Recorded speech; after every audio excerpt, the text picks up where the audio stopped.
these lives on YouTube and Facebook. So wild, right? Hi YouTube, hi Facebook, and hi Substack. Hi everybody. This is an effort to sort of reach more people with the good news. Hey David Pepper, and the not so good news. But I figure, very important that we are first of all celebrating a huge win today. And I want to start out, well, first I want to start out by saying Happy New Year to all of those who celebrate Rosh Hashanah or New Year's. I believe it starts tonight. So first of all, salutations and Happy New Year to all of you. Hi. And secondly, let's just take a victory lap. I am really feeling good right now. This is a really wonderful victory that we had. You guys, Jimmy Kimmel got reinstated. Now, I understand that, there's always we don't know what's going to happen and they could try again next week, but I want us to stop and take a bit of a pause and just feel good about what we just did. We don't know what's going to come tomorrow. Of course, there will be another attack. It is as predictable as that the sun is going to rise tomorrow. However, this was something that they thought they were going to be able to do and just get away with. They thought we're just going to get him off the air, just like we did Colbert. And, Colbert, there was a huge outcry, but they've been able to, keep that situation. They got that done, but they didn't understand that there is such a thing as overreach and that even people on the right see a pattern of suppression of freedom of speech and that Americans just were not going to have it. And this is a situation where we did the thing that we can do. This is the thing that we tell people actually works. And people are very skeptical that it does work, and it just worked. We raised our voices peacefully. We used our voices. We used our dollars. We used our protest power entirely peacefully. And what was that? 4 days. 4 days, you guys. It is so great. We hit them in the pocketbook. Exactly. And this is something I'm going to keep saying over and over and over again, is that one of our biggest powers, particularly in a hyper-capitalist country like ours, which is too capitalist, frankly, way too invested in consumer spending and all those things, but that gives us a power that they can't suppress. They can try to suppress our vote, and in some cases they may succeed, but they can't suppress our spending because they need it, right? So when we actually commit, and you saw this is what happened. People actually committed. You could feel it. Within 24 hours, I was like, this is actually happening. People are doing this. Even people who are not political are doing this. People who I would never have thought would actually do it, did it. They canceled those subscriptions. People canceled their vacations. They canceled their theme park trips. It worked in 4 days. This is why Heather Booth, who I love and adore, says that the many are more powerful than the money. Because, of course, money can buy almost everything in this country. But when America comes together and collectively roars, and particularly when they use their consumer dollars in that way, the biggest companies have to keep their consumers, they have to keep the people who are spending money. That's us. And frankly, it is a superpower. And we had a huge victory. Jimmy Kimmel is going back on the air tomorrow night. Will there be another fight? Absolutely. And when we get to that fight, we will fight that one as well. But as I just said on a video that I posted, the thing that's so cool about this is that we are building a track record. And what we are doing, how everybody's so afraid of Trump because he's so punitive, but what they're also going to be afraid of is us, because they've now seen us tank Target, like absolutely destroy their profit and their stocks. They've seen us do the same thing to Tesla, and they have seen us now do the same thing to Disney. Whether or not people will now go back to Disney, open question. I don't know. I don't subscribe to them anyway, but I have very, very mixed feelings about returning to Hulu, which I don't watch that much anyway. But there's a way in which a brand gets tarnished when they do something like this that doesn't necessarily recover right away. So will some people go right back as soon as they're sure that Jimmy Kimmel is really back on and can say what he wants? Absolutely. And that's fine. But some people won't. It's a permanent hit to their profit margin. And so when other brands see that, they think, well, now I've got to make a decision. Do I want to piss off this failing president whose popularity is falling every single week, whose approval ratings are in the toilet, who is clearly cognitively challenged and feeble and on his back heels about everything? Or do I want to piss off the consumers who have all the power and aren't going anywhere? And brand, poisoning lasts for generations, right? My child, 15-year-old, they will never ever shop on at Target, for example. Disney, Hulu, these brands are tarnished for them forever. I mean, a lot of other brands as well, including like the Christian church, unfortunately, is just tarnished forever with an entire generation of young people because of what's happened right now, because of a small subset of evangelicals, but many, many things, right? So this is a powerful moment. It's a powerful learning experience for us. And what I want to encourage everybody to do in this day where you are feeling your power is A, reevaluate where you're spending your money. Look at your, monthly subscriptions. Look at the companies you're supporting. I always encourage people to look at Amazon because my God, there's few companies doing greater evil just across the board, right?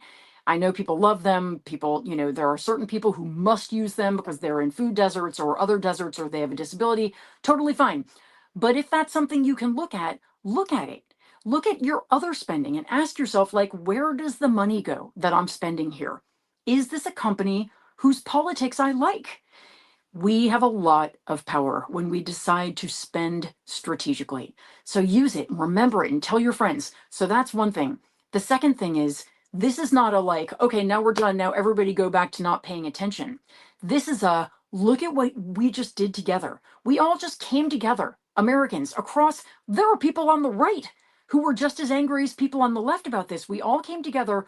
We looked at something that was more important to us than our small divisions, the First Amendment, freedom of speech, and we all stood together and we fought. Now, what if we did the same thing for our democracy, or for our public schools, or for climate, or for anything else? What if we did it for all of it together? Yes, we can disagree on some things, but there are some things we all want. We want an end, for example, to political corruption. That is something that people across parties want. Let's join together and fight that. And so, if you know somebody who boycotted, turn up the volume on your phone, that might work. If you know somebody who boycotted Disney who's not a really political person, please make sure that you encourage them and you congratulate them on being a tiny part of a really big deal, and maybe encourage them to stay involved, to join an Indivisible chapter, or sign up with 5051, or join a visibility brigade, to just join in with a group who is doing this work, because this was such a great example of how the collective is so powerful.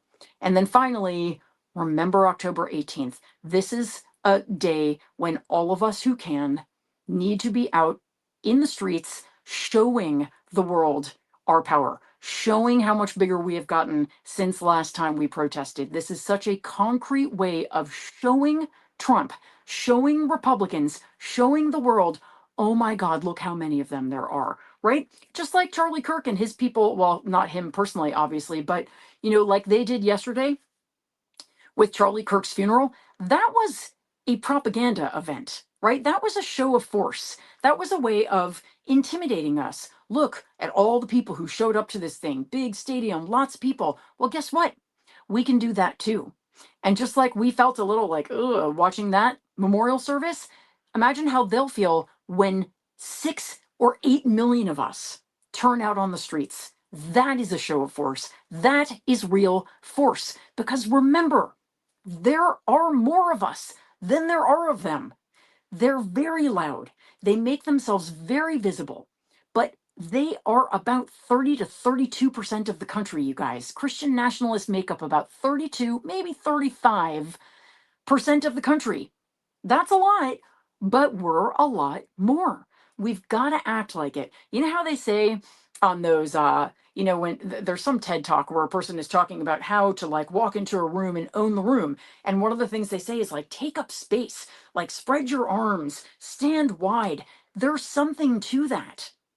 And No Kings is an opportunity for us to do that. We just did it with this Jimmy Kimmel situation, but this is a physical opportunity for us to go out and take up space and show the other side, look at what you're dealing with. Look how many people are here peacefully protesting, right? It is so very important. We're very good at getting cowed by the other side. And the crazy thing is that the other side is literally half the size of us, but they just are very good at taking up a lot of space. So let's really practice that.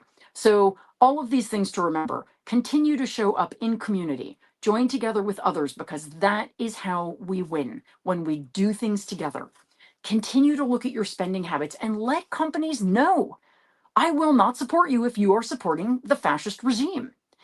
And finally, please commit to going to No Kings on October 18th. It's nokings.org is the website. And also invite a few people. Invite some people who were upset about Jimmy Kimmel. Invite somebody who's maybe never really sided with Democrats on anything before, but who sees where this is going and is really, really worried. It is okay if we don't agree on every single thing. But what is really amazing to see is that there are so many things we agree on, and that when we come together, we can really make a big difference. So that's the first thing. Congratulations. Thank you to the person who posted that link. So wonderful.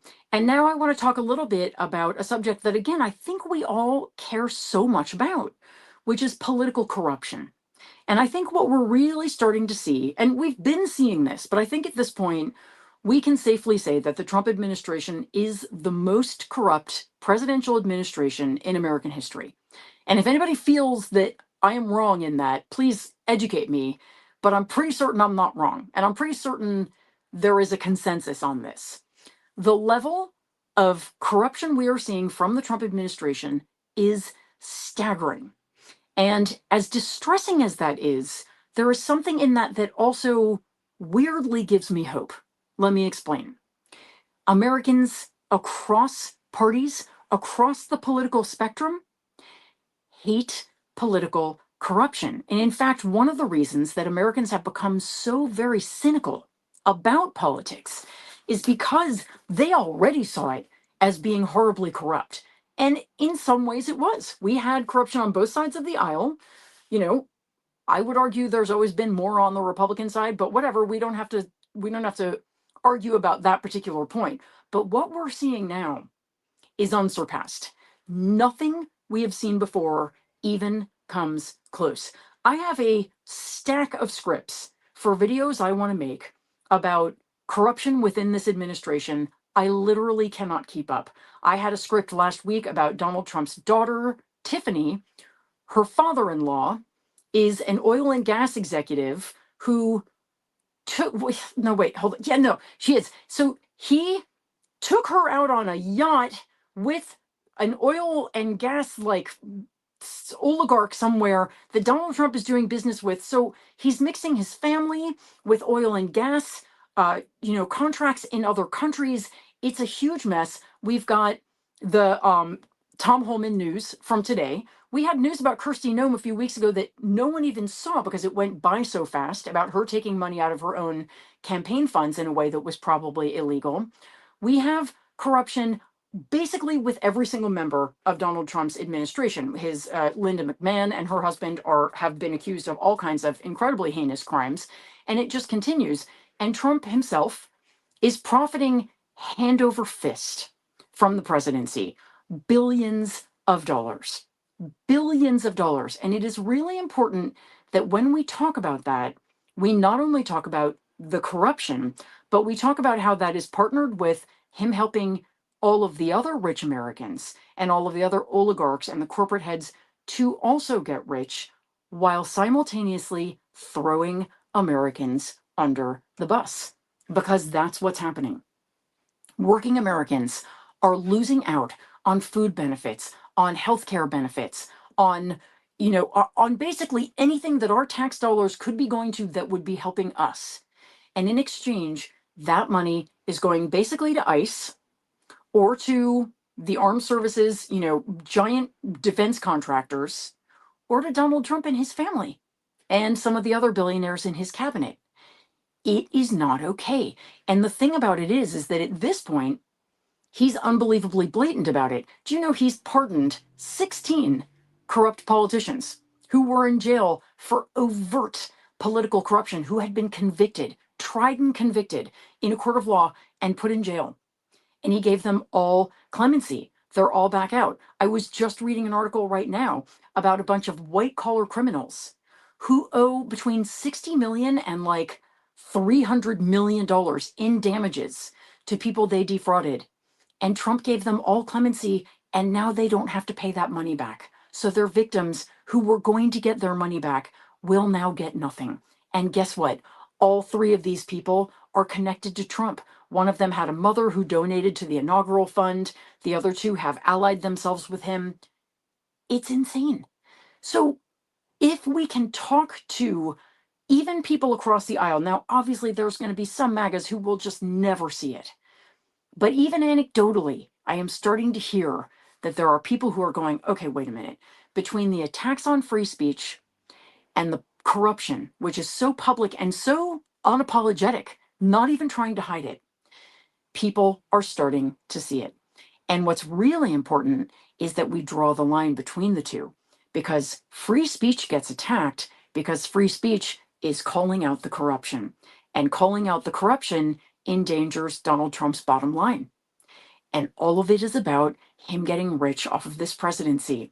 So when you help people to see that attacks on free speech are not only toxic and poisonous in and of themselves because we are a country with a First Amendment, but also are there to cover up presidential wrongdoing, then we start to turn on the lights for people who otherwise maybe will not see the light.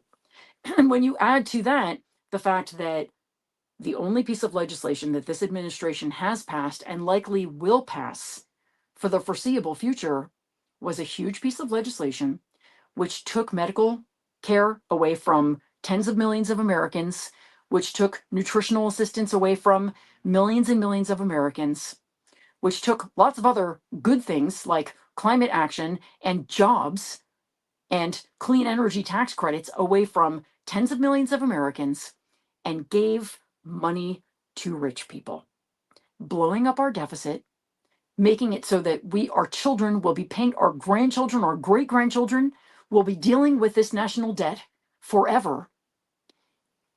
But the billionaires got richer. The corporations got richer. Big oil and gas, wildly richer. And when you can start to draw the dots, connect them like that for people, that everything comes back to the grift, the corruption, the personal profit, then maybe some people can start to see the sort of the ruse, and then instead of saying shame on you, you were very stupid to vote for him, which, believe me, I have been guilty of. We all fall into that sometimes. But instead of that, maybe saying, come join us. Like, all is forgiven, come join us. Come out on October 18th, because we need more than the people who just did it last time. We need new people to come to that protest and to start using their voices. And remember, you guys, your voice is your superpower. Your consumer spending is your superpower. Our collective action is our superpower. And I'll just repeat what I said on my last live. We don't know the impact that we're having, sometimes for a little while. And I will remind you again of the people who attended the Freedom Summer, who spent that whole summer registering Black voters, risking their lives, and in 3 cases, losing their lives. Not even to mention the really uncounted numbers of Black people in the South who lost their lives that summer and those years. But they did it because they believed that freedom was a cause worth risking their lives for. And they felt that most likely what they were doing would accomplish nothing. And a year later, the Voting Rights Act was passed. We just don't know. We don't know. This Jimmy Kimmel situation was actually surprisingly fast. This was incredible, right? How fast that turned around. But I had a feeling it would because of the vehemence of the reaction. But sometimes it's going to take longer, right? And it's going to feel like we're pushing and nothing is happening. But at some point, a domino is going to fall and another domino is going to fall. And all of a sudden, we're going to see dominoes going down. And it's going to be because of the work that we're doing right now, this peaceful work, this loud work, this determined work, this brave work, this unbelievably patriotic work, right? That's what this is. This is patriotism. So I'm just really proud of you all right now. It is very important to keep talking about the corruption. It is very important to keep talking about the attacks on things we really all care about, like Social Security, like Medicare, like Medicaid, uh, the continued giveaways to billionaires and corporations, and then the continued robberies from people like us. I read this week that this is something else that just is getting lost in the news cycle, that the Trump administration is getting rid of a department that reports on food need or hunger in our country. So there is a department that goes around and measures how many people are hungry, how many people need food, right? Where hunger is a problem. And they're getting rid of that. They're going to stop measuring that completely for the first time in decades and decades. Why? Because they're about to make a lot more Americans hungry with their cuts to SNAP and their cuts to school meals and Meals on Wheels. And they don't want Americans to know.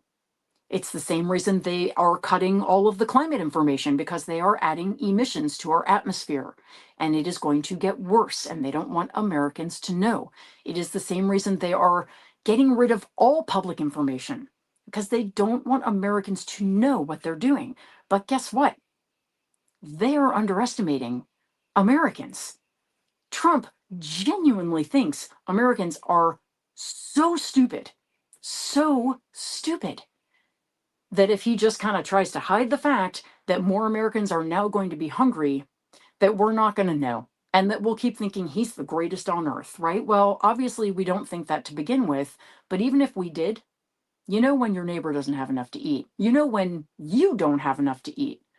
We know when jobs numbers are going down because friends of ours and neighbors of ours are losing their jobs. We know when food prices are going up, even when Trump is telling us they're going down. Because unlike him, we go to the grocery store and we count our pennies. We know when something that we've been buying for $5 goes up to $9. We know. We're not stupid.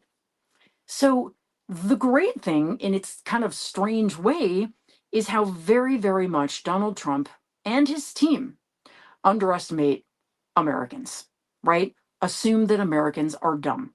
Assume that every American is drinking the sort of fire hose of lies that is being served on Fox News. But most Americans are not.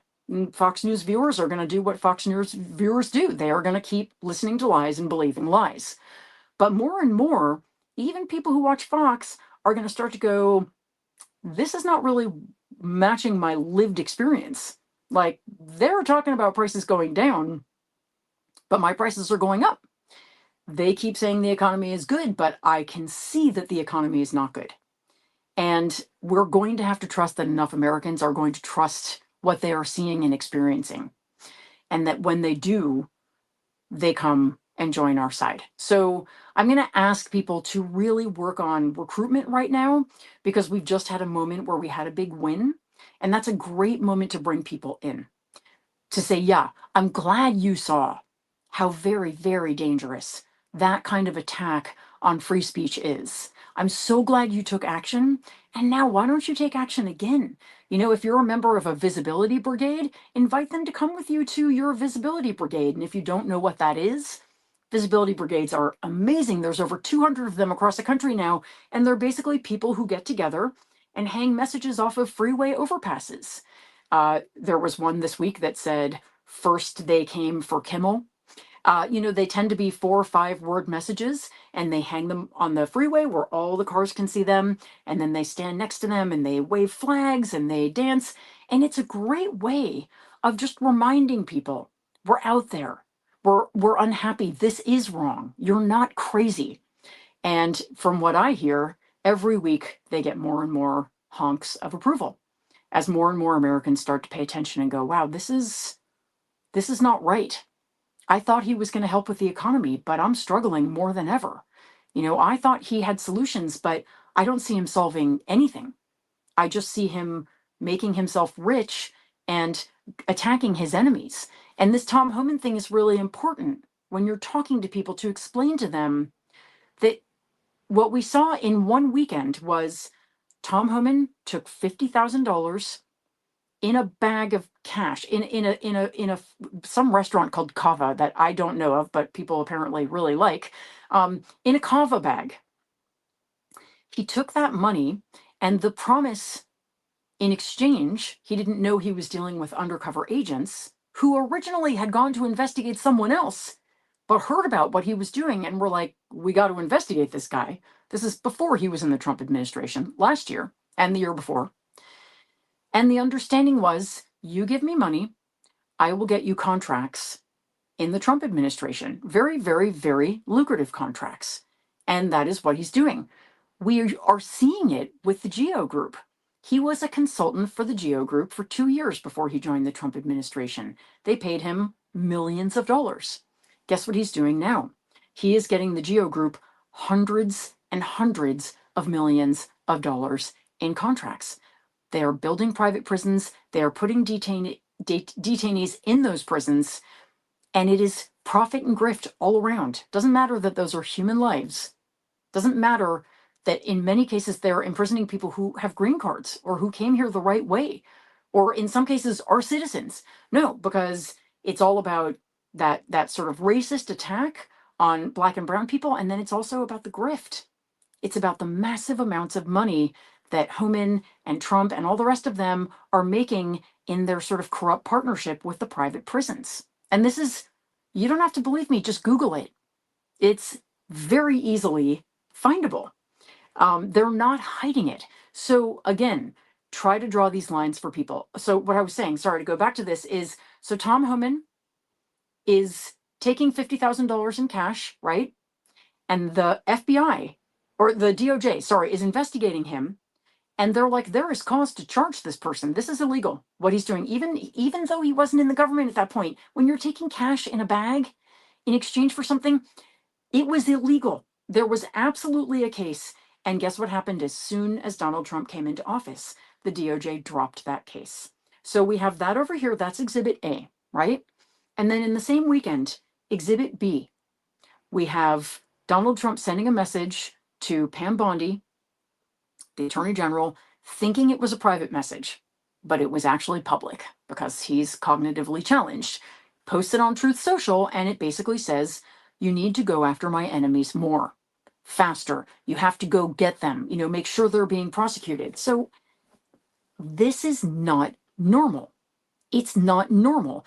The president and the Attorney General, the DOJ, are supposed to be walled off from each other. There should not even be the impression of politicism on the part of the DOJ. That is why Merrick Garland waited a year to even begin to look at anything Trump had done, because he didn't want to give the impression of being political. Now, that was a huge mistake, and we are living with the consequences of it now. He was too careful. But here we have the Trump administration just saying, no, we are absolutely meddling with the DOJ. And we are asking them to pursue cases that are bogus. And here's the thing to understand, is who he's really pushing Bondi to go after is Letitia James, right? And there is no case there. 2 prosecutors already have looked at this case and said, there's not enough to prosecute. There's no evidence that she did something wrong. So Trump has had those people replaced with somebody now who presumably will just do what he says, even though the case will fall apart because there's no evidence. So do you see what's happening? They are prosecuting people who don't deserve it, who are Trump's perceived enemies, and they are not prosecuting people who do deserve it, who are Trump's perceived allies. Where will that end us up? In a country with no rule of law, where if you give Trump enough money or power or whatever it is he wants from you, if you kiss his ass enough, you get off no matter what you do. Who Who wants to live in that country? Even if you're a MAGA, and you're probably not on this call if you are, but even if you are, you want to live in that country? What happens when someone hurts you or someone you love? What happens when you get defrauded and the billionaire who defrauded you is pardoned by Trump so you don't get your millions of dollars back? Or what happens when someone genuinely hurts you and they're let off because they're a friend of Trump's? This is not sustainable. A democracy is founded on the rule of law. So we need to be having conversations with our fellow Americans. We can agree to disagree on all kinds of things, but this is foundational to all of our survival.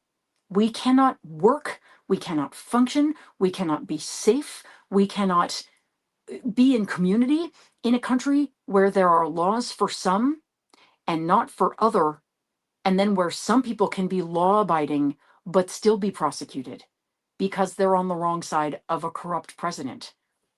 Who wants to live in that country? None of us. So all of that is to say, our cause is just. We are on the right side of this thing, and I am unbelievably proud of you, all of you. Even if all you did was make one phone call or just cancel your Hulu and you feel like, well, that's not that big of a deal, but it is, because it's the collective. And this is what I want to remind you guys again. You know how I always talk about how you are a single drop of water? Remember that as we go into this week, okay? What does that mean? I'm a single drop of water. Well, every one of us is a single drop of water, right? Alone, we're totally inconsequential. One drop of water is nothing. It can be wiped away in a heartbeat. But when you bring all of those drops of water together, put them all in the same place at the same time, suddenly they are a force of massive power. Among other things, they can carve stone, right? So yes, no one of us is indispensable. But if we all decide not to show up, nothing will happen. So I don't think about, oh, the little thing I'm doing. I think about the totality. I think about everybody showing up with me. And then I just bring my drop, right? So this week, I'm going to ask you all to just bring your drop one more time. We got to win today. We've had a lot of losses. We've gotten beaten up repeatedly over the last several weeks, right? I mean, this has been brutal. But we had a huge win today. So celebrate it. Remember to take pauses to celebrate those victories. And remember your power. I beg of you to remember your power. And I'm going to close by talking about, this book I'm reading right now. My kid would be laughing at me because they think this book sounds ridiculous, but it's not. It's wonderful. I'm reading a book about a guy named Benjamin Lay. And if you know who he is, drop a line in the chat. So Benjamin Lay lived in the early 1700s, and he was a Quaker. He was also a little person, and he was a sailor for a long time, and then he became a hardcore abolitionist. And his whole thing was he lived in Barbados, he saw the slave trade in action, and he was traumatized by it and decided he was going to devote the rest of his life to fighting slave ownership and the enslavement of human beings. He went back to Pennsylvania and, joined his Quaker church there and realized that many of the members, the elders in the church, were slaveholders. They were slave owners and they were profiting off of enslavement. And so Benjamin Lay, this person who was already an outcast because he physically did not look like other people and, for whatever other reasons, he wasn't rich, he wasn't powerful, he was a glove maker, and then he was he worked on ships. He began to fight with the Quaker Church about the fact that the elders and the leaders were slave owners. And he made himself a nuisance. He went into Quaker services and spoke. He spoke up and he spoke out. He was never violent. He was sometimes performative. And for the most part, they treated him like he was crazy. They physically picked him up and threw him out of meeting after meeting after meeting. The elders criticized him and scorned him and just said he was a miserable, pathetic human being. He was disowned by the Quaker Church. But 30 years after he died, the Quaker Church changed course and declared that no one who was a Quaker in good standing could own slaves anymore. And to this day, they credit Benjamin Lay with being the beginning of that process. So he never got to live to see the fruits of his labors. But what he did was so brave and so fearless. And so, what I am asking us all to do is to remember how many humans have come before us who just threw down for what they knew was right, whether or not the world around them or the people around them were going along with them. And there were a few people who sort of did agree with him, but very, very few at that time, or whether we've got the entire world's approval. Either way, we know what is right in this moment, and we know that what is happening with the Trump administration is wrong. We know that detaining undocumented people in cruel conditions just for the crime of being undocumented is wrong. We know that governmental corruption is wrong. We know that saying that half of the country who didn't vote for you are people you hate is wrong.